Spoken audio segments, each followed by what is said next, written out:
warahmatullahi wabarakatuh. Alhamdulillah, puji syukur kita panjatkan kehadirat Allah Subhanahu wa taala karena atas segala limpahan rahmat dan karunia-Nya sehingga pada hari ini Bapak Ibu bersama dengan teman-teman yang lain, Bapak Ibu guru berkumpul di tempat ini di ruang komputer atau lab komputer SMA Negeri 1 Sinjai.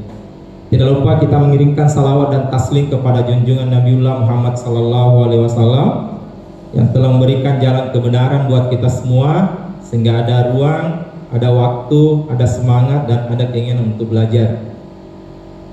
Bapak Ibu yang saya hormati, pada kesempatan kali ini kita akan bersama sekitar 1 jam ke depan untuk bersama-sama belajar bersama dalam praktik baik untuk pengimbasan terkait dengan budaya positif modul 1.4.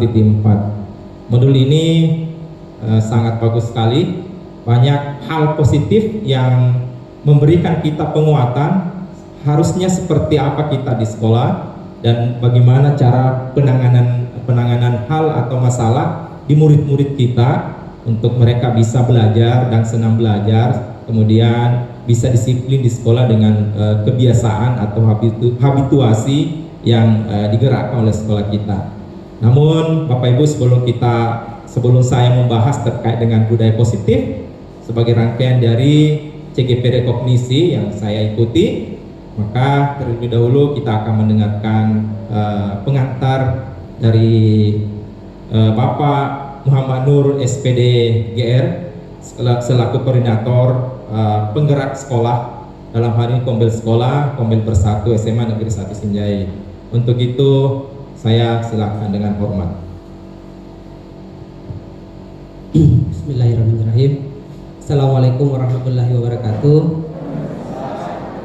Ya, Bapak Ibu guru hebat, di siang hari ini masih menyiapkan waktunya untuk sama-sama di ruangan ini untuk di kelas berbagi atau asimilasi kegiatan calon guru penggerak, di mana di kegiatan asimilasi ini merupakan salah satu rangkaian kegiatan dari guru penggerak, dan di modul 1 ada namanya budaya positif ya. Jadi kebetulan juga saya sudah pernah mengikuti kegiatan ini dan sudah menjadi guru penggerak sekarang, dan harapannya ke depannya bukan hanya sampai di sini saja Bapak Ibu guru, tentunya harapannya itu Bapak Ibu guru yang hadir di tempat ini bisa juga mengikuti langkah dari teman-teman yang sudah mengikuti program yang ada yang sekarang, dan teman-teman yang sudah mengikuti kegiatan ini. Seperti kalau di sekolah ini sudah ada 3 ya, selain saya ada Ibu Ratna, Pak Supriyandi, dan nantinya ada Pak Takdir yang sebenarnya ya hitungannya itu fasilitator nih sebenarnya ya bukan lagi ya, cuma ya memang harus mengikuti rangkaian kegiatan guru penggeraknya. Baik, untuk budaya positif itu sehari-hari itu akan kita gunakan di kegiatan kita di sekolah, baik sebagai guru ya ataupun sebagai wali kelas di kelas kita masing-masing. Ilmunya ini sangat bermanfaat karena bagaimana menciptakan suasana kelas yang berpihak kepada murid. Jadi intinya di sini sebentar adalah bagaimana kita bisa menciptakan suasana yang berpihak kepada murid. Jadi di sini ada materi tentang teori kontrol, bagaimana melakukan restitusi, bagaimana pendekatan kita sebagai guru terhadap siswa kita. Jadi harapannya karena gelombang 12 guru penggerak itu akan segera dibuka kembali, Bapak Ibu guru saya kalau bisa turut bergabung. Di angkatan 11 ada Pak Irwan ya, yang segera menyusul, ada Bu Idonalo, Bu Wahyuni, dan Bu Indah dan Bu Andi Indah, dan semoga harapannya Bapak Ibu guru juga tergerak untuk mengikuti kegiatan yang positif seperti ini. Baik, mungkin tidak terlalu lama, saya mewakili perwakilan komunitas guru penggerak yang ada di sekolah kita yang diwadahi oleh komunitas belajar bersatu. Sukses Pak untuk kegiatannya, semoga bisa menjadi energi positif untuk kita semua. Sekian dari saya, wabillahi taufiq wal hidayah. Assalamualaikum warahmatullahi wabarakatuh. Terima kasih Pak Nur atas pemahamannya, memberikan penguatan ke kita terkait dengan budaya positif yang akan kita ikuti bersama pada kesempatan hari ini. Baik, Bapak Ibu, bagaimana kabarnya hari ini? Baik, terima kasih Bapak Ibu untuk hadir membersamai pada hari ini. Saya sangat bahagia sekali. Kenapa? Karena ketika Bapak Ibu mau belajar bersama, berarti itu artinya ada semangat untuk mau mengembangkan kompetensi kita. Karena sebenarnya tujuan kita untuk belajar di sini pasti Bapak Ibu sudah tahu. Kita belajar untuk siapa? Untuk kita atau untuk murid-murid kita? Ya, kalau Parapi semuanya, untuk guru dan juga untuk siswa atau peserta didik atau murid-murid. Ada yang memberi asumsi bahwa kita di sini mau belajar hanya untuk memang tujuannya untuk murid dan murid, atau memang hanya tujuannya untuk guru saja, murid nanti belakangan. Iya. Baik Bapak Ibu, dalam konsep ini sebenarnya ketiga apapun yang kita lakukan terkait dengan belajar, apakah belajar pemahaman teori atau belajar memahami sebuah praktik, tujuannya sebenarnya adalah untuk murid-murid kita, murid dan murid. Karena secara langsung atau tidak langsung sebenarnya kita sudah belajar.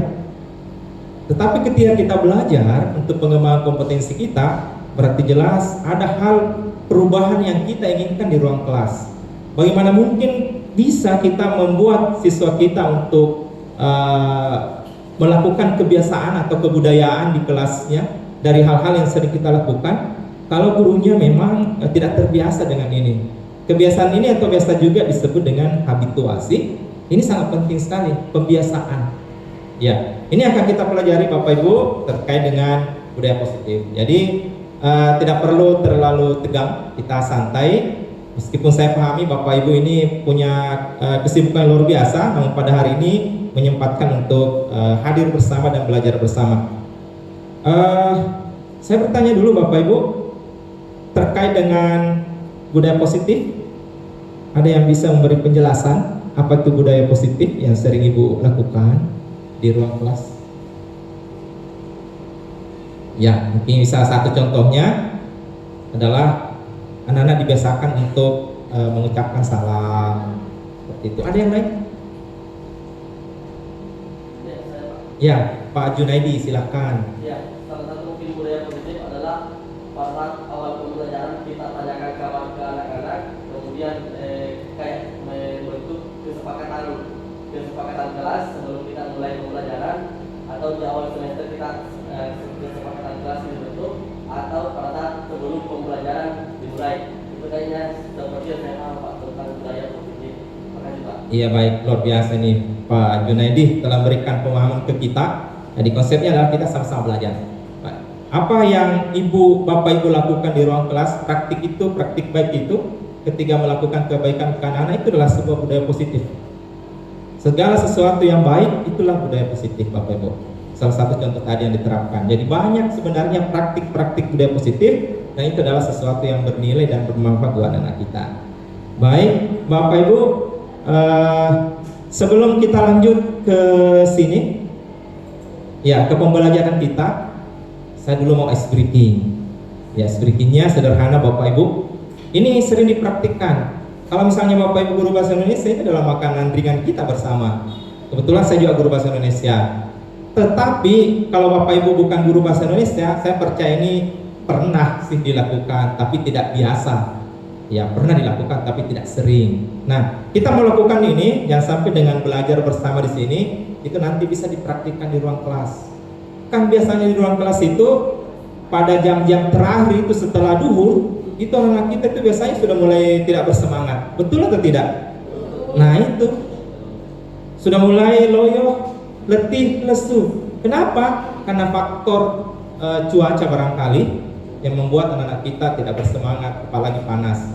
Nah, bagaimana supaya anak kita bersemangat di jam-jam terakhir? Anggaplah itu jam terakhir. Bagaimana menjadikan jam terakhir serasa jam pertama? Kan pasti ada perbedaan antara jam pertama dengan jam terakhir. Kalau jam pertama itu pasti semangatnya luar biasa. Gurunya bersemangat, siswanya juga oke. Seperti itu, bersemangat luar biasa. Tetapi giliran setelah duhur, Masya Allah, sudah mulai ada gejala-gejala. Siswa sudah mulai kelihatan mau menyerah pada keadaan. Guru-guru biasanya ketika melihat siswa tidak bersemangat juga sudah merasa loyo. Ya, guru tidak boleh loyo, guru tidak boleh patah semangat, apalagi buang handuk meninggalkan kelas itu. Jangan lakukan itu. Itu adalah hal yang bukan budaya positif. Nah, baik Bapak Ibu, terkait dengan itu kita akan ice-breaking untuk menyemangati di sini supaya Bapak Ibu bersemangat. Ya, ada kertas yang sudah dibagikan tadi tim. Sudah dipegang masing-masing Bapak Ibu? Nah, saya berikan ruang atau waktu sekitar 3 sampai 5 menit untuk menyusun sebuah puisi. Puisi ini berjudul, ada judulnya ya. Judulnya sederhana, ini mengikat sebenarnya karena Bapak Ibu dilarang terbang ke sana ke sini mengambil hal-hal sesuatu yang bukan ranahnya Bapak Ibu. Ada aturannya. Kenapa harus ada aturan? Supaya kita tertib dan hasilnya bagus. Nah, judul puisi ini adalah, saya bagi dua nanti. Ada judul jika dan ada judul maka.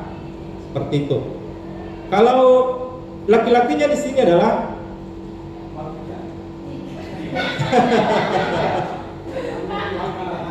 ya, silakan mau jika, mau maka, tapi bisa dulu Bapak Ibu. Pak Rafi pilih apa? Mau jika atau maka, Pak? Mau jika, ada apa jika? Pak, ya.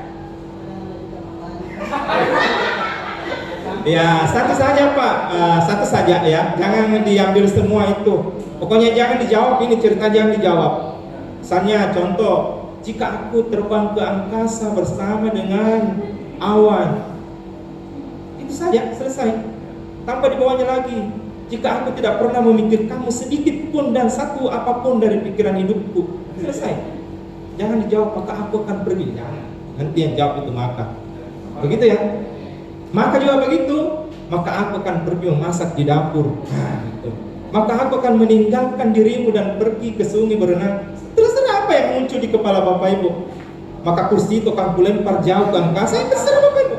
Yang jelas jangan dijawab ya. Begitu konsepnya, yang jawab jika ya. Pak Irwan apa? Maka. Pak Junaidi? Jika. Ibu Besarni? Ibu Emilia? Jika. Oh, saya.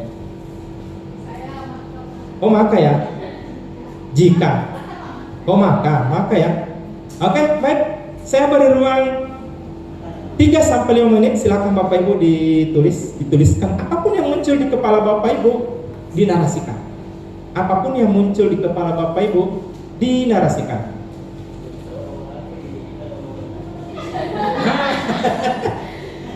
Ya, jadi Pak Rafi jangan dijawab ya ketika memilih jika saja, jika. Satu bait 4 baris ya. Oke. Ya, begitu nanti. Oke, 3 sampai 5 menit. Silakan Bapak Ibu ditulis. Apapun yang muncul di kepala Bapak Ibu dalam pikiran Ibu silakan. Kalaupun itu terkait dengan pembelajaran di ruang kelas, maka jauh lebih baik. Kalaupun terkait dengan kerinduan Bapak Ibu dengan kampung halaman, silakan ditulis. Iya. Kalaupun itu terkait dengan masa lalu yang menyedihkan, silakan ditulis. Tidak dilarang. Kalau itu terkait dengan sebuah kebahagiaan karena tiba-tiba ada namanya masuk dalam daftar PPG, maka tulislah kebahagiaan itu dalam puisi ini. Iya, betul. Iya. Dan ini juga penting Bapak Ibu, ketika Bapak Ibu menulis, maka paling tidak kita telah membuka ruang pikiran kita untuk mau memahami diri kita dan mau juga memahami keadaan di sekitar kita. Karena ketika menulis, maka semua akan terungkap dengan indah. Kalau menurut saya, ya.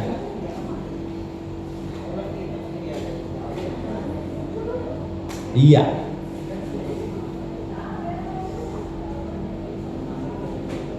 Ya, masih ada waktu Bapak Ibu sekitar 3 menit.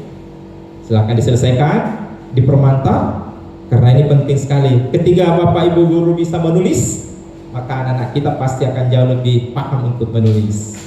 Kalau guru eksak biasanya tidak terlalu bersemangat menulis, mungkin setelah mengikuti budaya positif ini akan mulai ketagihan untuk menulis. Bahkan dia akan merindukan satu kata dan kehilangan satu kata kalau dia tidak melakukan apa-apa. Seperti itu. Ya, lagi 2 menit Bapak Ibu. Ya, kalau saya pribadi, saya sering praktekkan ini di ruang kelas bersama dengan anak-anak saya ketika saya mengajar. Karena saya mengajar di kelas 3, itu saya bagi 2. Ada kelompok jika dan ada kelompok maka. Dan ketika dia tampil di depan, pokoknya mereka akan bersemangat. Dari hal-hal yang tidak pernah bertemu sebelumnya, apa yang di pikirannya, ternyata setelah disampaikan di sini, dan ketemu nyambung itu puisi. Ternyata itu jodohnya. Iya. Silakan cari jodohnya dengan puisi.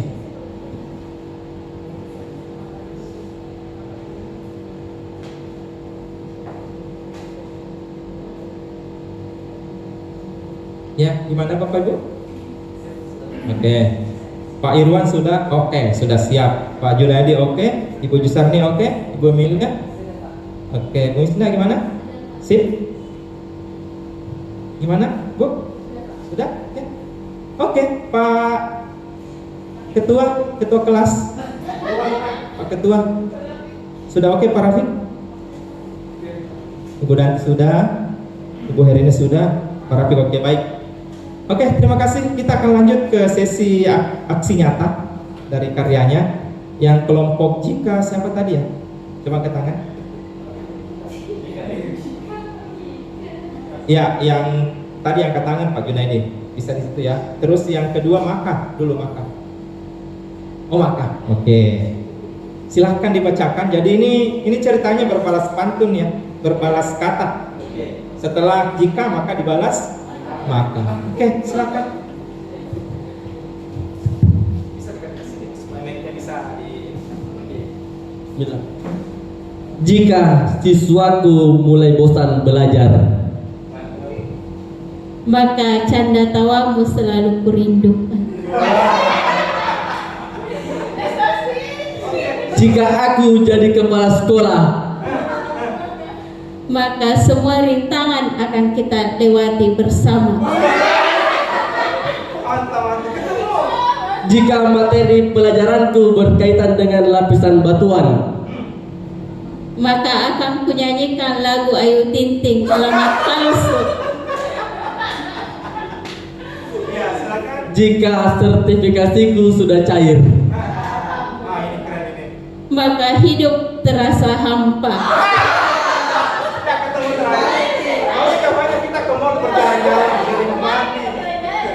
Oke, tepuk tangan dulu. Luar biasa keren. Iya. 3 yang nyambung, 1 yang tersesat. Tapi tidak apa-apa. Ini sebuah pengalaman luar biasa. Baik, selanjutnya. Pak Rafiq. Jika ya, yang makan di sini ada makan tadi. Siapa? Ini siapa yang berani? Nanti penting. Silakan berdiri Pak. Oke. Jika aku sedang lapar,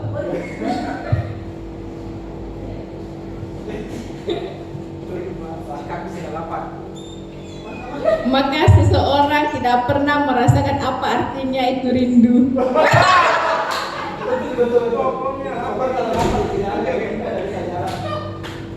jika aku memandangmu dari kejauhan, Maka lautan akan kuseberangi.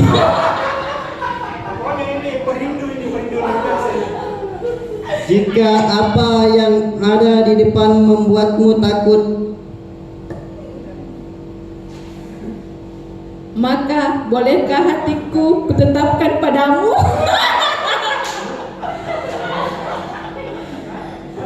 Ya, puitis juga ini.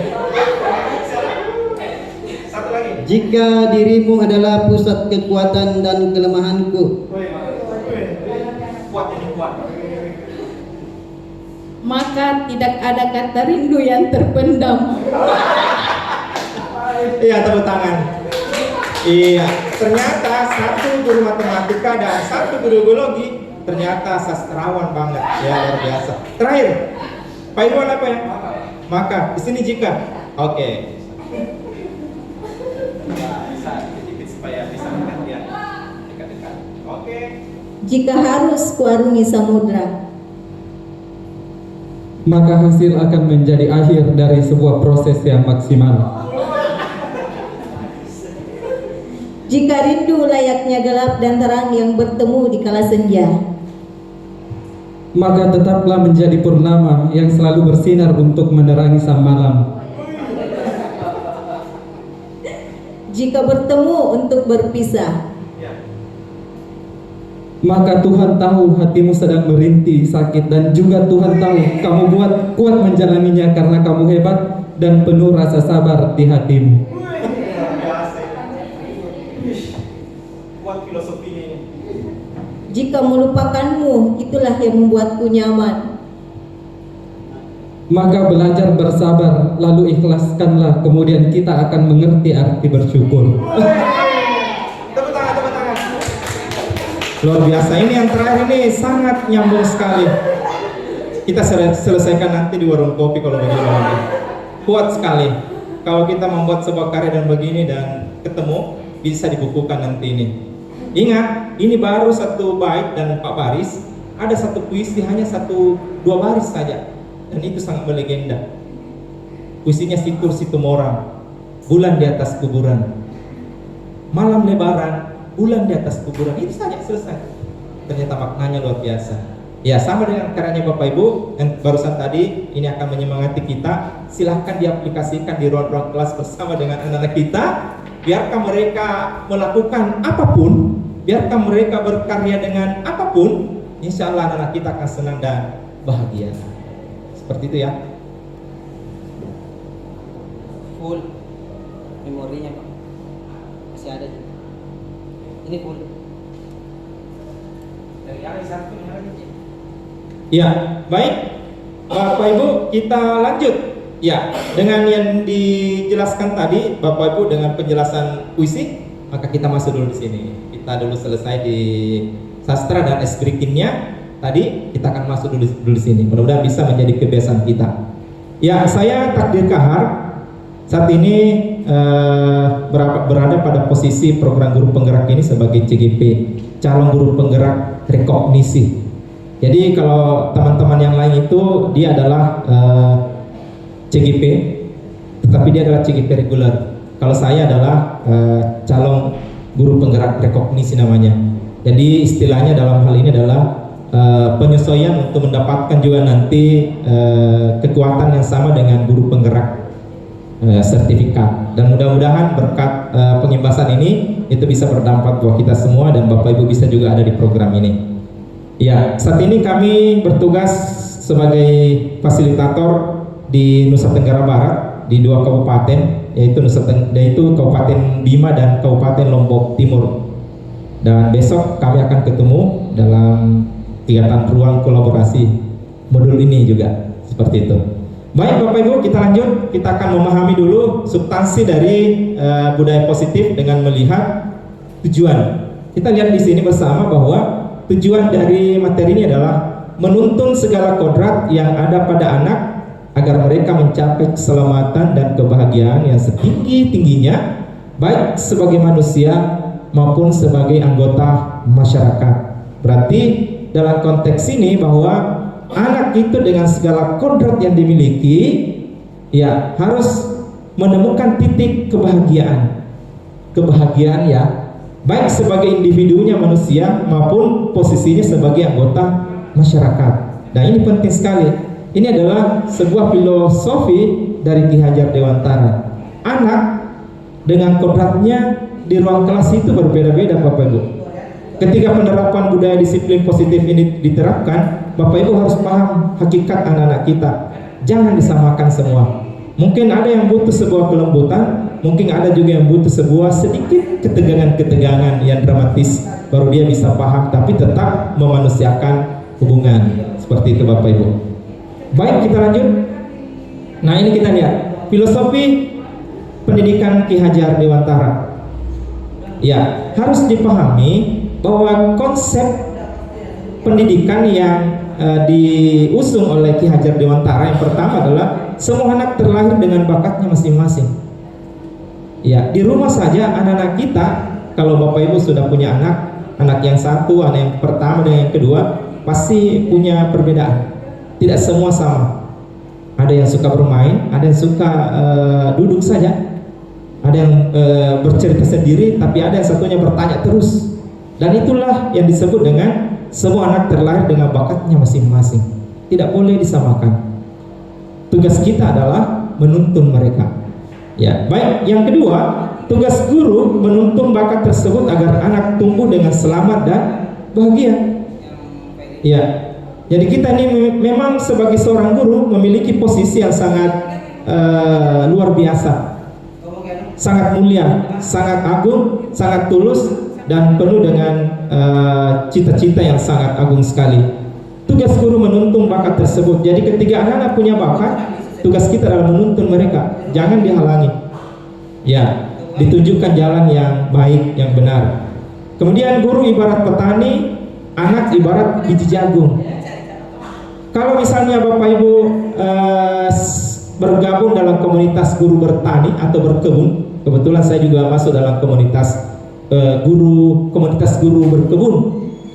Iya, kenapa saya suka? Karena memang saya adalah guru yang lahir sebagai petani. Saya siap mensuplai pemahaman konsep yang saya miliki untuk pengembangan yang baik ke masyarakat. Jadi saya belajar dari ruang sekolah, kemudian saya terapkan ke teman-teman komunitas guru yang bertani. Ternyata bisa berbagi seperti Pak Mauludin yang selalu berbagi pepaya ya. Itu kan luar biasa. Belajar bersama sesama petani dan hasilnya luar biasa. Kemudian kembali ke guru. Iya, kalau ibarat petani ya, guru itu ibarat petani. Kalau petani itu berarti dia harus menyemai, membersihkan, menjaga, merawat. Itu kalau petani. Nah, kalau dikaitkan dengan guru, berarti posisi kita seperti itu juga. Iya. Apa yang sering dilakukan? Mungkin bisa dibantu Pak Rafi. Dalam konteks Pak Rafi misalnya sebagai petani dan mungkin sebagai seorang guru, persamaannya yang mana? Guru itu kalau petani itu menyemai, merawat tanaman. Bersamaannya dengan guru-guru itu harus membimbing anak-anak, membimbing dengan baik supaya bisa berhasil. Mungkin itu. Oke, luar biasa Pak Rafiq. Ya, keren sekali Pak Rafiq. Ternyata Pak Rafiq ini punya pengalaman yang luar biasa sama dengan petani. Atau jangan-jangan Pak Rafiq sudah terbiasa dengan kehidupan yang saling menolong begitu ya, dan akhirnya bisa juga diterapkan di sekolah. Anak ibarat biji jagung. Kalau biji jagung itu kecil biji, kemudian ditanam. Nah, kalau sudah tumbuh, mau tumbuh kira-kira apa yang harus dilakukan supaya bisa tumbuh bagus? Dirawat Pak, supaya cepat berkecambah, kemudian cepat tunasnya tumbuh dan tumbuh dengan baik dan berbuah. Wah, keren. Ya, mudah-mudahan Bu Danti ini dalam konteks kehidupannya juga menemukan buah yang bagus. Amin. Ya, berarti betul sekali Bu Danti bahwa anak ibarat biji jagung. Berarti anak-anak kita di ruang kelas itu kita harus merawatnya dengan baik, memberikan ruang untuk bergerak dengan baik, kemudian mengajak mereka seperti seorang sahabat, seperti itu, supaya mereka memiliki kebebasan untuk berpikir dan bertindak yang baik dalam koridor yang positif, maksudnya Bapak ini. Kemudian yang berikutnya kodrat alam dan kodrat zaman. Nah, ini penting. Kodrat alam dan kodrat zaman. Kalau misalnya kodrat alam, berarti anak-anak ini memang terlahir dengan kondisi seperti itu. Nah, kalau kodrat zaman berarti zamannya memang sekarang anak-anak kita seperti ini.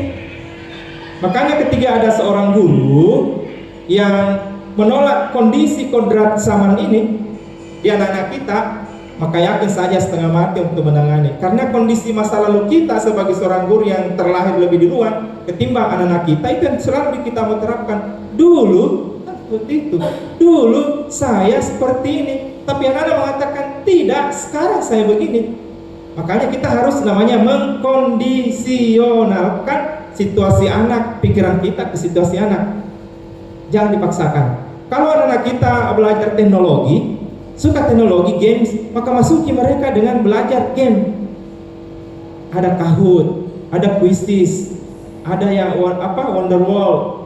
Banyak sebenarnya. Tinggal Bapak Ibu sebenarnya bagaimana mengantarkan mereka dengan kodrat zamannya ini.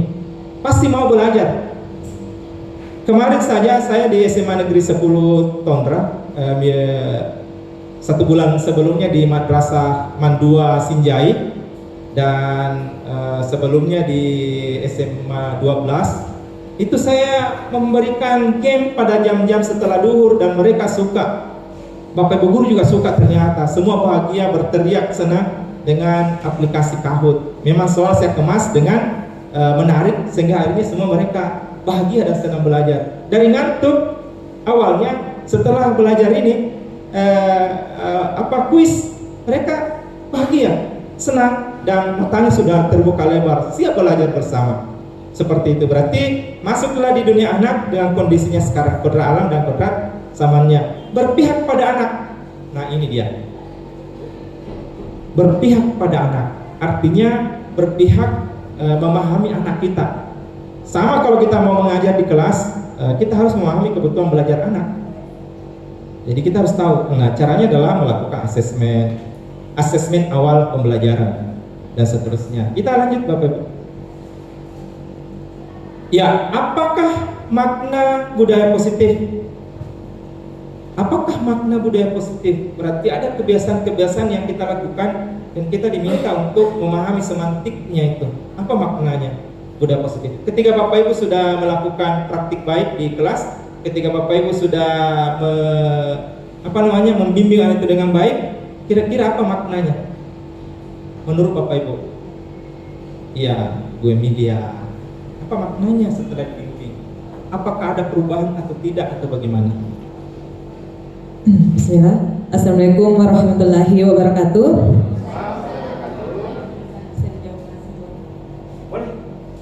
Jadi kalau misalnya di sini saya kaitkan antara makna budaya positif dengan contoh penerapan positif yang telah kita terapkan. Kalau kita misalnya kaitkan dengan filosofi yang pertama tadi, bagaimana kita seorang guru itu mengajar agar peserta didik kita atau siswa kita itu mencapai kebahagiaan setinggi-tingginya dalam pembelajaran. Jadi budaya positifnya di sini, bagaimana seorang guru itu betul-betul mengajar sesuai dengan karakteristiknya peserta didik kita. Jadi kita mencoba memfasilitasi, mengerti apa sebenarnya yang peserta didik kita butuhkan, sehingga peserta didik ini nantinya akan merasa positif dengan belajar atau merasa bahagia yang setinggi-tingginya setelah mencapai pembelajaran. Kemudian untuk pertanyaan kedua, apa contoh penerapan positif yang telah kita terapkan? Jadi seperti di asesmen sumatif yang sedang berlangsung ini, saya dan beberapa rekan kerja yang lain itu telah menerapkan ujian asesmen dengan berdiferensiasi. Jadi kami berdiferensiasi produk dengan acuan karakteristik peserta didik kita, yaitu gaya belajar mereka. Jadi kami menerapkan ini dengan harapan bahwa peserta didik ini akan mencapai kebahagiaannya itu karena sesuai dengan minatnya atau sesuai dengan gaya belajarnya, sehingga mereka tidak merasakan adanya tekanan. Kemudian mereka akan merasakan bahwa apa yang dilakukan itu memang gaya belajarnya atau itu memang yang sesuai dengan karakteristik mereka. Jadi kami sudah terapkan ada visual dengan asesmen produknya itu infografis, kemudian ada juga auditori dengan produknya itu berupa slide bersuara, jadi suara mereka yang direkam. Kemudian yang terakhir yang unik itu yang kinestetik, mereka membuat produk dengan video menjelaskan, jadi mereka bergerak untuk menjelaskan. Itu mungkin dari saya Pak, saya kembalikan. Assalamualaikum warahmatullahi wabarakatuh. Ya, ini sangat keren sekali apa yang sudah diaksi nyatakan oleh Ibu Emilia di ruang kelas terkait dengan budaya positif ini sudah bergerak, dan saya kira ini sangat patut untuk diapresiasi, dan kita juga bisa belajar memahami ini dan bisa diterapkan di pembelajaran kita. Terima kasih Ibu Emilia dengan apa yang sudah dijelaskan dan apa yang sudah dipraktikkan. Ini sangat luar biasa. Ya baik Bapak Ibu, kita masuk di sini.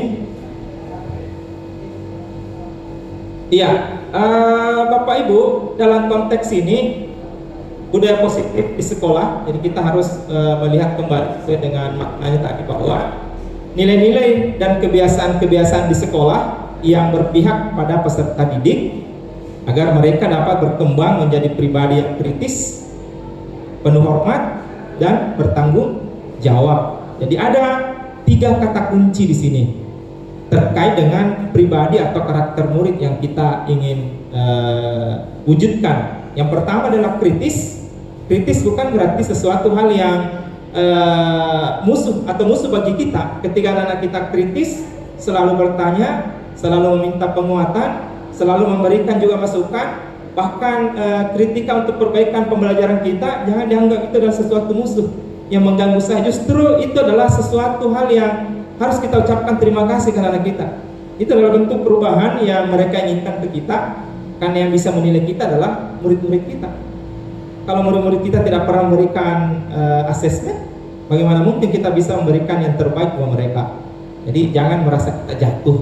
Saya kira tidak, harus diubah sekarang paradigma itu, bahwa masukan dari anak-anak kita itu penting sebenarnya. Makanya kita diharuskan untuk melakukan selalu refleksi terkait dengan hak pembelajaran kita. Ini anak-anak menarik atau tidak? Ini sudah bagus atau tidak? Yang mana butuh penguatan? Yang mana butuh selanjutnya untuk dilakukan? Kemudian penuh hormat.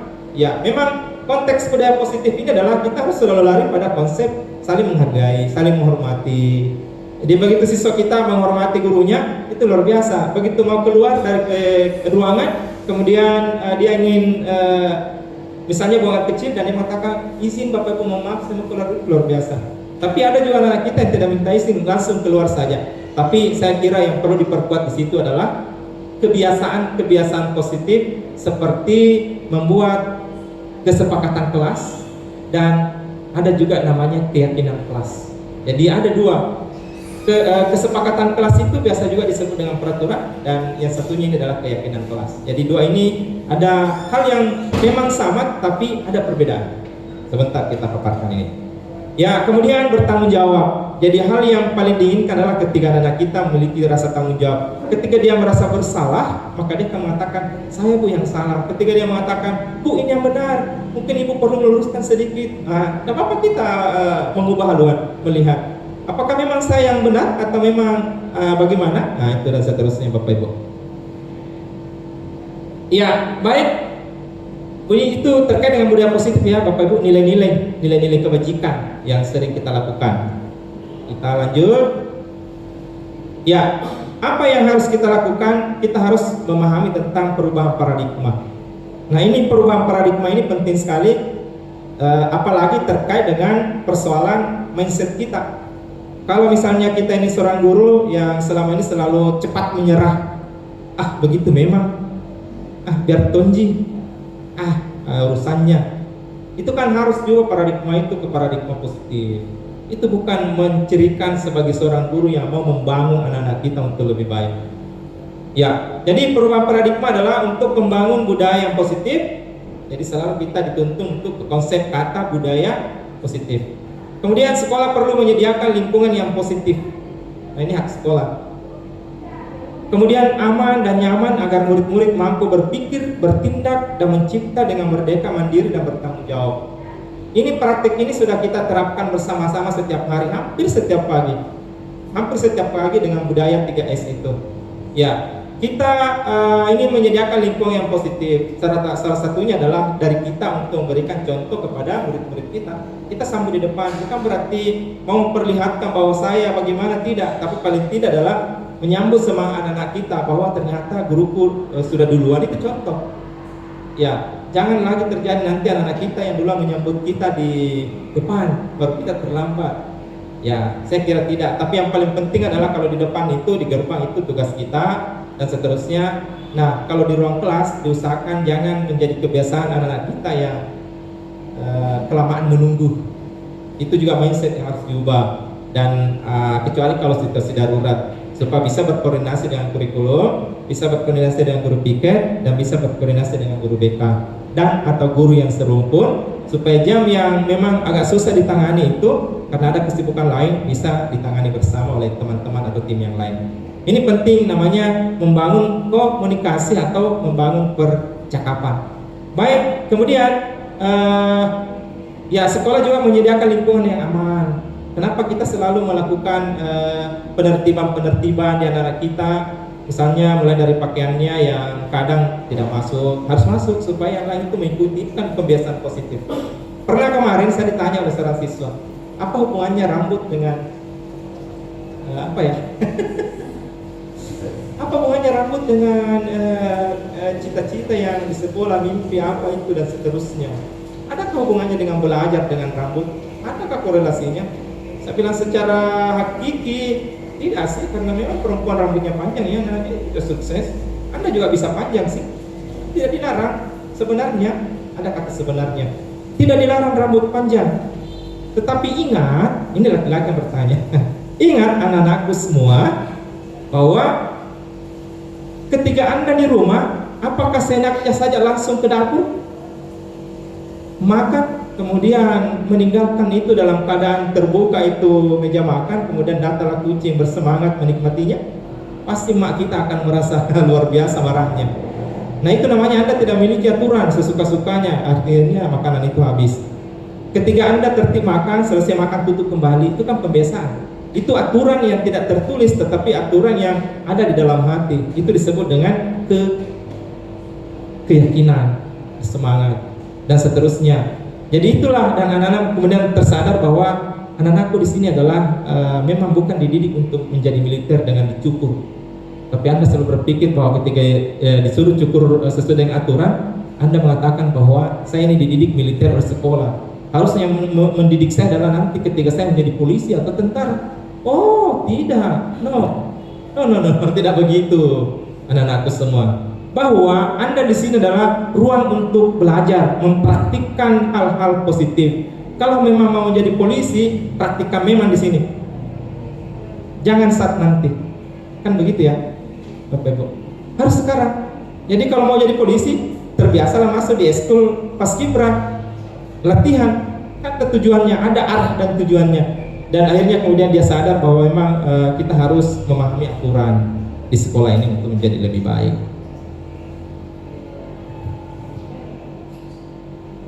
Cocok itu?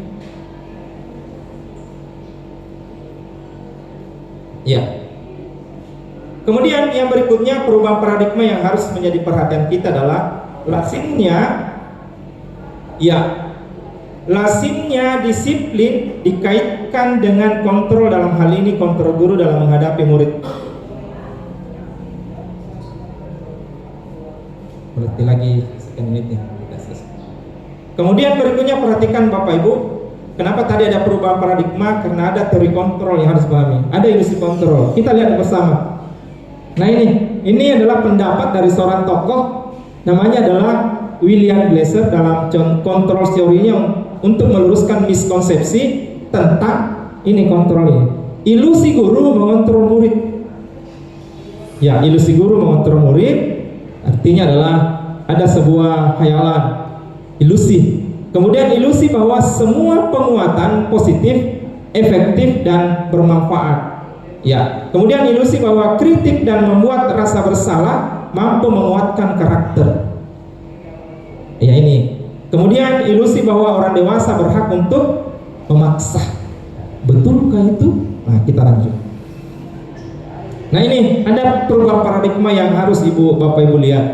Ini namanya perubahan paradigma atau stimulus respon. Bisakah kita mengontrol seseorang? Pertama adalah stimulus respon. Kita mencoba mengubah orang agar berpandangan sama dengan kita. Nah, ini berat sekali nih. Ini adalah stimulus respon. Ya. Kemudian teori kontrolnya itu adalah kita berusaha memahami pandangan orang lain tentang dunia. Kemudian ada juga perilaku buruk dilihat sebagai suatu kesalahan. Ya, itu stimulus respon. Perilaku buruk dilihat sebagai suatu kesalahan. Kemudian kalau teori kontrol itu adalah semua perilaku memiliki tujuan. Ya, semua perilaku memiliki tujuan. Apakah perilaku baik atau tidak baik, pasti ada tujuannya. Nah, ini harus kita pahami. Kemudian yang berikutnya, saya bisa mengontrol orang lain. Wow, kalau saya tidak bisa. Saya tidak bisa mengontrol. Mengontrol kekasih saya saja dulu waktu kuliah itu tidak bisa. Karena mereka juga memiliki kehidupan yang berbeda yang lain. Haruskah aku kontrol mereka? Tidak bisa lah. Bagaimana Bapak Ibu? Bisakah mengontrol orang lain? Tidak bisa ya. Tapi mengontrol suami itu penting ya. Mengontrol istri juga penting. Ya, baik. Anda tidak bisa mengontrol orang lain ya. Kemudian pemaksaan ada pada saat bujukan gagal. Ketika bujukan gagal, maka masuklah paksaan. Ketika engkau tidak mampu mencintaiku, maka aku memaksa masuk ke kehidupan nyataku yang sesungguhnya. Bahaya ini. Kolaborasi dan kesepakatan menciptakan pilihan-pilihan baru. Nah, kita ada di sini. Kolaborasi dan kesepakatan menciptakan pilihan-pilihan baru. Itu pentingnya kita berkolaborasi. Kemudian model berpikir memang menang kalah. Kemudian model berpikir menang. Jangan selalu berpikir apa ya? Menang kalah, tapi berpikir menang. Bapak menang, saya menang. Kan begitu ya. Anak-anak bahagia, guru bahagia. Ketika cair cair sertifikasinya. Ya, baik, ini makna kata disiplin. Nah, ini kata disiplin adalah kebiasaan hari-hari yang kita hadapi. Perhatikan Bapak Ibu, kata disiplin sering dikaitkan dengan tata tertib. Ingat ya, tata tertib. Kemudian teratur, kepatuhan. Kemudian apalagi peraturan. Kata disiplin juga sering dihubungkan dengan hukuman. Ya, disiplin, kalau tidak dihukum. Kemudian itu adalah sungguh berbeda karena belajar dengan disiplin tidak harus dengan memberi hukuman. Jadi sebenarnya ada hal kebiasaan juga yang terjadi di sekolah kita dan kadang di sekolah lain juga seperti itu, bahwa disiplin ini adalah menjadi maknanya mereka masing-masing dengan caranya. Malah tidak seperti itu. Jadi mudah-mudahan Bapak Ibu dengan kelak nanti masuk di program guru penggerak bertemu dengan konsep ini, insya Allah bisa menerapkan di ruang kelas dan menghasilkan kebahagiaan bersama dengan murid. Ya, Ki Hajar Dewantara menyatakan bahwa untuk mencapai kemerdekaan atau dalam konteks pendidikan kita saat ini dan untuk menciptakan murid yang merdeka, syarat utamanya adalah disiplin yang kuat. Ya, kita memang harus mengubah paradigma. Jangan disiplin itu selalu diibaratkan dengan sebuah hukuman. Pokoknya berdiri di situ, menghadap matahari, hormat. Wah, itu kan hukuman atau konsekuensi. Nah, baik, kita lanjut. Ya, disiplin dimaksud adalah disiplin diri dengan memiliki motivasi internal. Berarti motivasi dari dalam diri sendiri. Kemudian jika kita tidak memiliki motivasi internal, maka kita memerlukan pihak lain untuk mendisiplinkan kita. Kalau misalnya dari pihak kita, keluarga tidak bisa, maka kita butuh orang lain. Saya pernah menonton sebuah video di TikTok. Itu anak-anak suka melawan orang tuanya. Pokoknya melawan, masih kecil melawan, baru SD barangkali kelas 1, kelas 2 itu. Ternyata untuk mendisiplinkan itu dia panggil polisi atau tentara. Pernah dilihat ya? Untuk mendisiplinkan. Ternyata pada akhirnya anak-anak itu mulai sadar. Adalah perubahan ketimbang emaknya dengan bapaknya yang melakukan pendisiplinan. Berarti ada kalanya memang kita butuh orang lain. Sama ketika Bapak Ibu pergi melamar dan ditolak, sesekali ajak orang lain untuk pergi melamar. Siapa tahu orang lain itu dengan pepatahnya yang luar biasa, dengan puisinya jika maka, dan akhirnya diterima. Jadi memang kita butuh orang lain untuk membantu. Jangan bahagia di kesendirian. Oke. Bahagia bersama orang lain. Teori motivasi perilaku manusia. Kita lihat bersama, ada namanya motivasi eksternal, motivasi ini, kemudian internal dan tujuan disiplin. Ini ada 3 bahagian. Bisa dilihat di atas. Untuk menghindari ketidaknyamanan atau hukuman, apa yang akan terjadi apabila saya tidak melakukannya? Pasti muncul pertanyaan itu dari dalam. Ini namanya motivasi eksternal ya. Apa yang akan terjadi apabila saya tidak melakukannya? Untuk mendapatkan imbalan dari orang lain atau institusi, apa yang akan saya dapatkan apabila saya melakukannya?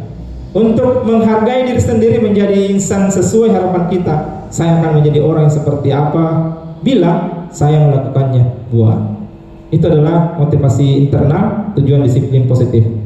Kita ke sini, ini adalah bagian dari pembagian dari konsep peraturan kelas, kemudian keyakinan kelas. Ya, ini peraturan kelas akan menjadi sebuah bagian dari keyakinan kelas, kemudian lingkungan positif terwujud, kemudian terakumulasi menjadi sebuah budaya positif. Jadi ketika peraturan kelas terwujud, maka keyakinan kelas itu akan menyertai, dan pada akhirnya terwujud sebuah lingkungan positif, dan kemudian menjadi pembiasaan itu akhirnya menjadi sebuah budaya positif. Ya, baik Bapak Ibu. Ya, sedikit lagi keyakinan kelas, hukuman dan penghargaan. Nah, kita lihat bersama, mengapa tidak peraturan saja? Mengapa harus keyakinan? Kan ini yang menjadi hal yang tadi yang menjadi perdebatan di pikiran kita. Mengapa tidak peraturan saja? Kenapa harus keyakinan? Mengapa harus keyakinan kelas? Mengapa kita memiliki peraturan harus menggunakan helm bila mengendarai kendaraan roda 2? Itu kan peraturannya. Mengapa kita memiliki peraturan 3M, menggunakan masker, mencuci tangan, dan menjaga jarak 1,5 meter misalnya pada saat pandemi? Mengapa kita memiliki peraturan harus datang tepat waktu pada saat mengikuti pelatihan? Kan itu semua pertanyaan yang berkecamuk ketika kita dihadapkan pada sebuah keyakinan kelas, hukuman, dan penghargaan. Untuk mendukung motivasi intrinsik kembali ke nilai-nilai keyakinan, nilai-nilai keyakinan lebih menggerakkan seseorang dibanding mengikuti serangkaian peraturan-peraturan. Karena peraturan itu adalah sifatnya secara umum yang mengikat sesuatu. Kalau keyakinan itu mungkin dari sini, dari dalam kita. Ya, saya akan berubah menjadi orang baik. Itu kan dari diri kita. Makanya itu keyakinan ini penting. Perhatikan Bapak Ibu, kita lihat konsep teorinya keyakinan kelas adalah nilai-nilai kebajikan. Jadi ini nilai-nilai kebajikan atau prinsip-prinsip universal yang disepakati bersama secara universal, lepas dari latar belakang suku, negara, bahasa maupun agama. Dan ini Gosen ini luar biasa ini dengan teorinya, bahwa keyakinan akan lebih memotivasi seorang dari dalam intrinsik. Sama kalau kita mau pergi makan durian di di dekat Tanete itu, Balang Pesong ya.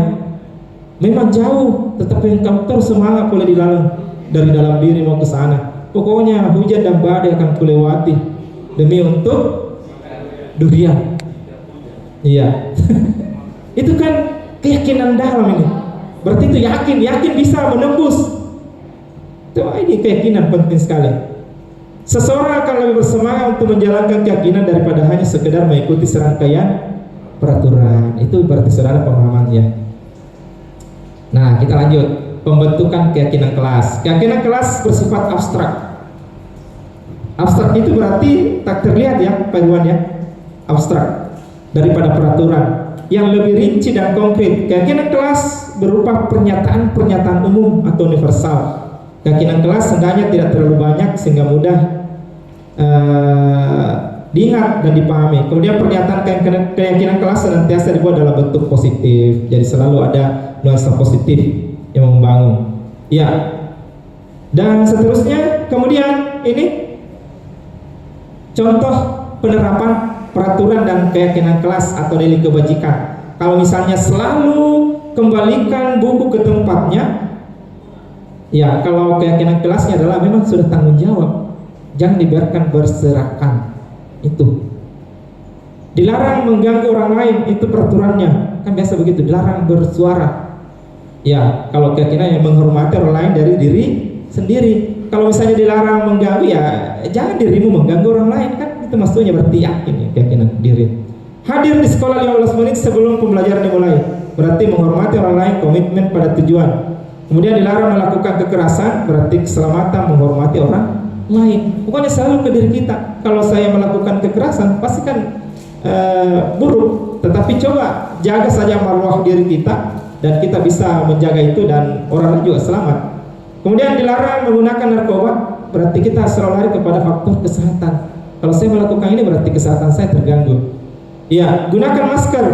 Pokoknya ini adalah kesehatan dan keselamatan. Ya, seperti Pak Irman. Selalu menggunakan masker.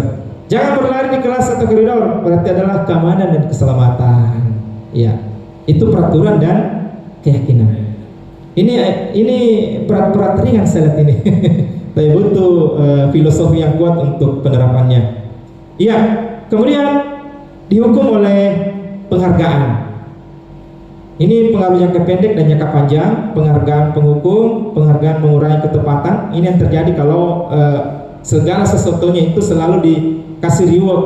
Jadi ada bagusnya reward itu juga menurut beberapa teman. Kalau saya kasih reward. Saya kasih reward kalau mengajar, misalnya saya kasih reward teman anak-anak saya dan bersemangat belajar. Ada yang sering melakukan itu? Dan bagaimana anak kita? Oh, apa rewardnya itu, Bu? Poin nilai. Gula-gula enggak? Iya.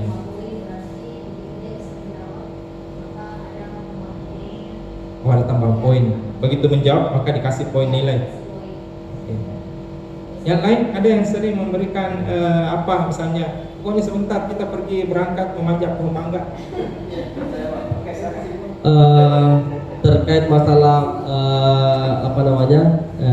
diberikan penghargaan atau hukuman begitu, saya dulu pernah bahkan sering menerapkan ketika saya adakan kuis, kemudian sebelum kuis saya janji dengan nilai tertinggi atau tiga besar kita makan nasi kuning. Setelah kuis keluar kita makan nasi kuning. Tapi saya tidak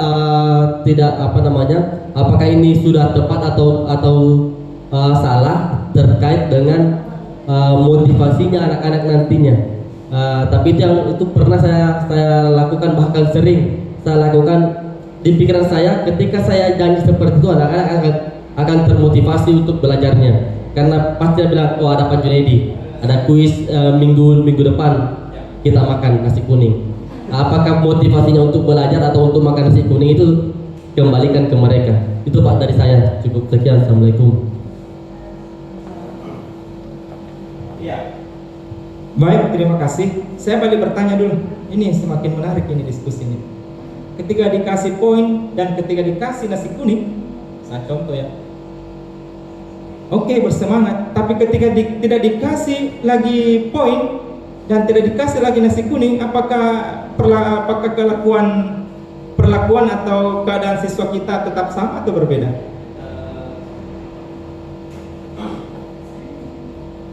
Kalau dari perlakuannya Pak berbeda. Makanya saya katakan apakah ini benar atau salah, tapi kalau dari segi perlakuan pasti anak-anak akan berbeda perlakuannya. Karena sebelum kuis dijanji nasi kuning, otomatis pasti dia akan berpikir keras bagaimana supaya nilainya bagus. Tapi ketika kita tidak menyampaikan bahwa ada reward, maka dia akan melemahkan semangatnya itu Pak. Ya, seperti itu katakan. Oke, baik. Dengan penjelasan itu berarti kita sudah bisa menarik benang merahnya sebenarnya, bahwa jangan sering-sering melakukan reward atau penghargaan ke anak kita. Bapak Ibu juga harus melakukan riset. Yang sampai gara-gara itu akhirnya oke sih, tetapi efek jangka panjangnya ini buruk bagi anak-anak kita. Nanti mau menikah kalau mendapatkan seorang yang kaya misalnya ada ya, tapi begitu dia tidak menemukan itu, hidupnya mati betul kelihatan dah. Itu kan bahaya. Jadi ada sesuatu. Jadi buatlah anak kita tanpa itu tapi tetap semangat. Itu pasti ada caranya Bapak Ibu ya. Oke, kita lanjut. Ini dan seterusnya, penghargaan tidak efektif, penghargaan merusak hubungan. Ingat, merusak hubungan. Karena ketika tidak ada nasi kuning, dia sudah membenci kita. Itu perlu dipahami ya. Perlu dipahami. Penting ini. Iya. Dan penghargaan mengurangi ketepatan dan seterusnya. Baik, kita lanjut. Ya, waktu kita sisa kurang lebih beberapa menit lagi selesaikan.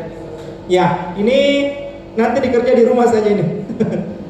Ini tindakan guru mencatat 100 kali dalam buku kalimat. Saya tidak akan terlambat lagi karena terlambat ke sekolah. Hukuman atau konsekuensi? Nanti saya kasih PR ini, diselesaikan ya, dianalisa di rumah Bapak Ibu, dicari titiknya. Ini hukuman atau konsekuensi? Ada menarik juga. Lari mengelilingi lapangan basket 2 kali karena terlambat hadir di sekolah. Sering kan? Alasannya supaya kuat ototnya. Padahal, apakah ini hukuman atau konsekuensi? Nah, dan seterusnya kita lanjut. Ini nanti saya kirimkan ke share ke grup WA ya, untuk dibaca dan dianalisa. Kemudian googling juga untuk mencari penguatan literasi terkait dengan ini. Baik, kita lanjut. Ternyata jawabannya. Iya, karena saudara jawabannya di sini, ternyata dipahami saja. Ya, sambil mencari literasi yang lain. Kenapa? Karena jangan sampai menurut ibu tidak seperti ini. Ya, mungkin punya alasan tersendiri. Ini istilahnya seperti kisah pada 1000 wajah. Toh, banyak pikiran, banyak pendapat, dan itu adalah pendapatnya masing-masing. Kita lanjut. Ya, perbedaan hukuman dan konsekuensi ini penting diperhatikan Bapak Ibu. Sesuatu yang menyakitkan harus terjadi. Kalau konsekuensi sesuatu yang harus terjadi, ya terjadi lah, paling maka. Mau kuapakan diriku ini terjadi? Haruskah saya mengembalikan beberapa menit yang lalu? Tidak bisa gitu. Iya, lupakan mak. Kan begitu kalau dalam bahasa sastranya.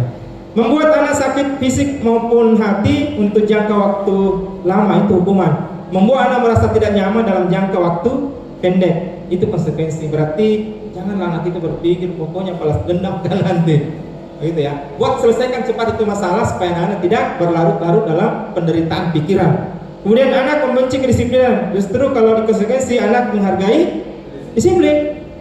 Ya. Kemudian mendorong anak menyakiti diri sendiri. Kalau mendorong anak agar mudah menyesuaikan diri. Konsep diri yang buruk, konsep diri yang baik. Anak belajar untuk menyembunyikan kesalahan. Anak belajar untuk mematuhi peraturan. Marah, rasa bersalah, dipermalukan, merasa tak dihargai. Kalau konsekuensinya adalah kehilangan hak, dibuat tidak nyaman, diasingkan untuk sementara. Iya, dan seterusnya. Baik, kita lanjut ke konsep Bapak Ibu di sini. Ya, ini 5 posisi kontrol yang harus dipahami Bapak Ibu. Ini penting sekali. Kita bisa melihat ada penghukum, pembuat merasa bersalah, membuat merasa bersalah. Kemudian ada bagaimana kalau teman dengan anak kita, bagaimana kalau pemantau, bagaimana kalau manajer. Levelnya ini yang paling tinggi adalah manajer. Nah, apakah Bapak Ibu sudah ada di tingkatan manajer? Kita lihat. Yang pertama adalah misalnya penghukum. Ini, misalnya guru berbuat, menghardik, menunjuk-nunjuk. Ini menghardik, menunjuk-nunjuk, menyakiti, menyindir. Itu adalah penghukum. Kalau guru bagi berbuat, pokoknya ikut lagi, mata putar jarinna. Kemudian membuat rasa bersalah, berceramah dan mengatakan seharusnya ibu kecewa. Itu kan membuat anak-anak kita biasa merasa bersalah. Saya kecewa nak, selama ini kau yang kuanggap sebagai itu anak-anak kembali merasa bersalah. Itu berarti di sini adalah membuat anak-anak kita merasa bersalah untuk mencari kemenangan di kita. Ini harus hati-hati di sini Bapak Ibu. Karena kalau salah di sini, salah memahami anak kita dengan apa yang disampaikan, itu biasa larinya potong kompas. Ya. Teman membuatkan alasan-alasan untuk muridnya. Pokoknya buatlah alasan yang membuat mereka merasa seperti teman kita. Tunggu bro, apakah begitu? Pokoknya bahasa-bahasa yang teman. Pemantau menghitung dan mengukur. Wah, ini pemantau mengukur, banyak hitungannya. Manajer mengajarkan, mengajukan pertanyaan. Apa yang menyebabkan? Berarti sistemnya manajer adalah sistem coaching, menyelesaikan masalahnya sendiri anak itu dengan caranya dia, tapi cara kita memasukinya dengan yang membuat mereka bisa menemukan jawabannya sendiri. Itu namanya coaching. Dan seterusnya, silakan Bapak Ibu pahami ini. Kemudian kita lanjut di sini. Apa itu restitusi? Ya, restitusi adalah proses menciptakan kondisi bagi murid untuk memperbaiki kesalahan. Itu restitusi. Kemudian mereka, ya, sehingga mereka bisa kembali pada kelompok mereka dengan karakter yang lebih kuat. Berarti restitusi adalah menciptakan kondisi bagi murid untuk pokoknya dia sendiri memperbaiki kesalahannya dan seterusnya. Itu restitusi. Ya, jangan sampai salah sebut ya Bu ya. Resleting bukan, restitusi. Kasihlah nama anak nanti dengan nama restitusi pujangga. Kan keren anaknya. Kemudian lanjut sedikit lagi. Ya, 9 ciri-ciri restitusi. Yang pertama adalah bukan untuk menebus kesalahan, namun untuk belajar dari kesalahan. Itu perlu diingat. Kemudian memperbaiki hubungan, silaturahim. Tawaran, bukan paksaan. Talaulah, kan tawari mereka. Kalau pergi ya begini, kalau tidak pergi ya kita saja. Tawari saja. Restitusi menuntun untuk melihat ke dalam diri. Ya. Kemudian restitusi mencari kebutuhan dasar yang mendasari tindakan. Restitusi diri adalah cara yang paling baik untuk memperbaiki diri. Kemudian restitusi fokus pada karakter, bukan tindakan, jadi karakter. Ya, kemudian restitusi fokus pada solusi, dan restitusi mengembalikan murid yang berbuat salah pada kelompoknya. Ini kita bisa lihat segitiga restitusinya. Ya, saya perbesar ya. Nah, ini dia. Ya, menstabilkan identitas. Ini kalau misalnya anak kita dihadapi, kita menstabilkan dulu pemikirannya. Kenapa bisa terjadi? Apa yang menyebabkan? Kan begitu ya. Kemudian, ya, menanyakan keyakinan. Yakin mau berubah, misalnya. Yakin siap untuk menghadapi ini. Kemudian validasi tindakan yang salah, itu juga perlu diperjelas bahwa anak-anakku tadi memang ada hal seperti ini, lain kali bisa tidak seperti itu, kan? Itu memvalidasi, memberikan validasi bahwa itu memang ini. Jadi memang kita ini harus menjadi guru BK yang baik oleh semua guru, bukan cuma guru kita sendiri di mata pelajaran kita. Kemudian kita lanjut, ya, lanjut untuk memahami ini bahwa ini kamu tentu punya alasan mengapa melakukan itu, misalnya. Apakah cara yang lebih efektif untuk mendapatkan apa yang kamu butuhkan? Nah, dan seterusnya. Oke, ini segitiga restitusi, ini akan berputar menjadi sesuatu, jadi menstabilkan, kemudian menanyakan keyakinan, dan jangan lupa untuk validasi tindakan itu. Perlu diperjelas bahwa memang itu tadi adalah hal yang keliru dan perlu diperbaiki. Penguatan supaya mereka kembali ke jalan yang benar dan lurus. Mudah-mudahan apa yang saya sampaikan pada kesempatan ini bermanfaat. Kita tadi start jam 14, sekitar jam 14, dan ini sudah jam 15, berarti 1 jam perjalanan kita. Kalau ada 1 pertanyaan, 2 pertanyaan dari Bapak Ibu bisa, untuk kita masih ada ruang sedikit untuk penyelesaian ini. Silahkan Pak Junaidi. Iya, terima kasih Pak. Sebenarnya ada beberapa pertanyaan, tapi cukup satu saja karena mengingat waktu. Ini Pak, mungkin bisa dijelaskan kembali atau diberikan penguatan terkait masalah perbedaan kesepakatan kelas dengan keyakinan kelas.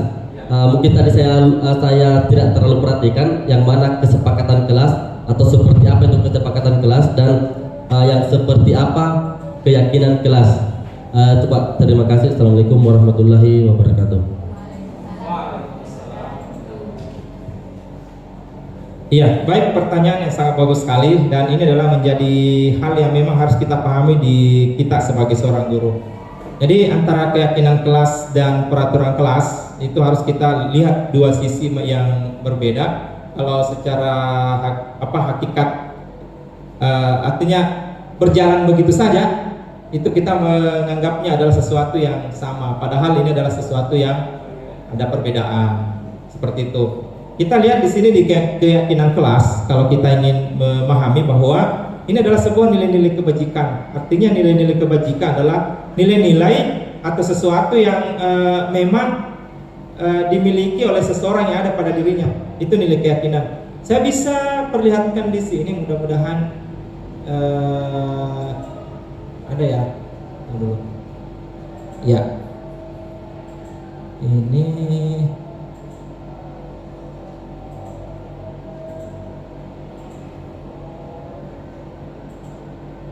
ya, kita lihat di sini. Untuk tadi bahwa kalau keyakinan kelas itu kan bersumber dari konsep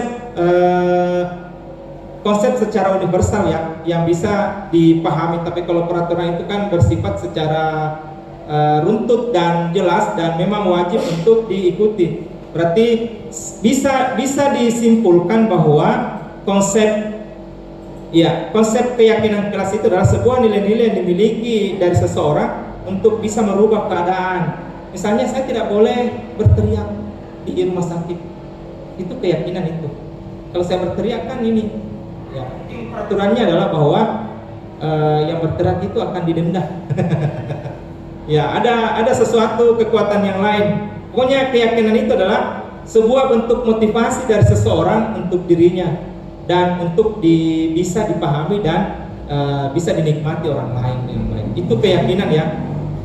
Dan seterusnya. Kemudian kalau peraturan itu adalah peraturan-peraturan yang mengikat kita. Misalnya buang sampah pada tempatnya. Kemudian apalagi kalau biasa di kelas itu? Ya. Jangan dilarang merokok di sekolah, itu tata tertib ya. Itu peraturan itu. Dilarang no smoking area, no smoking area. Iya. Ya, area larang merokok. Ya, kalau keyakinan adalah bahwa kalau saya merokok itu berarti merusak kesehatan, itu keyakinan. Jadi ada dua hal yang berbeda. Ada dari dalam diri sendiri yang memang imbasnya tidak mengikat orang tapi bisa membuat orang bahagia. Gitu. Iya. Seperti itu Pak Junaidi. Apa yang kita pahami pada hari ini masih butuh penelusuran lebih jauh. Dan saya yakin praktik baik ini tidak hanya sampai di sini saja, tetapi masih ada praktik baik selanjutnya. Kita manfaatkan nanti komunitas belajar sekolah, kombel sekolah, untuk bisa belajar lebih baik lagi terkait dengan keyakinan kelas ini. Jadi seperti itu Bapak Ibu, kita buat komitmen bahwa mulai dari ice breaking, silakan kita manfaatkan di ruang kelas untuk membuat budaya positif anak-anak kita bisa lebih bersemangat. Kemudian konsep restitusi, kemudian tentang keyakinan dan peraturan kelas ini menjadi kebiasaan-kebiasaan atau habituasi, pembiasaan positif yang harus kita terapkan di kehidupan kita sebagai guru yang berprofil pelajar Pancasila. Terima kasih Bapak Ibu atas perhatiannya, mudah-mudahan ini bermanfaat. Terus belajar dan jangan puas dengan apa yang saya jelaskan, karena sesungguhnya guru itu adalah bukan guru hebat, bukan juga guru sempurna, tapi guru itu adalah guru yang belajar. Demikian, assalamualaikum warahmatullahi wabarakatuh.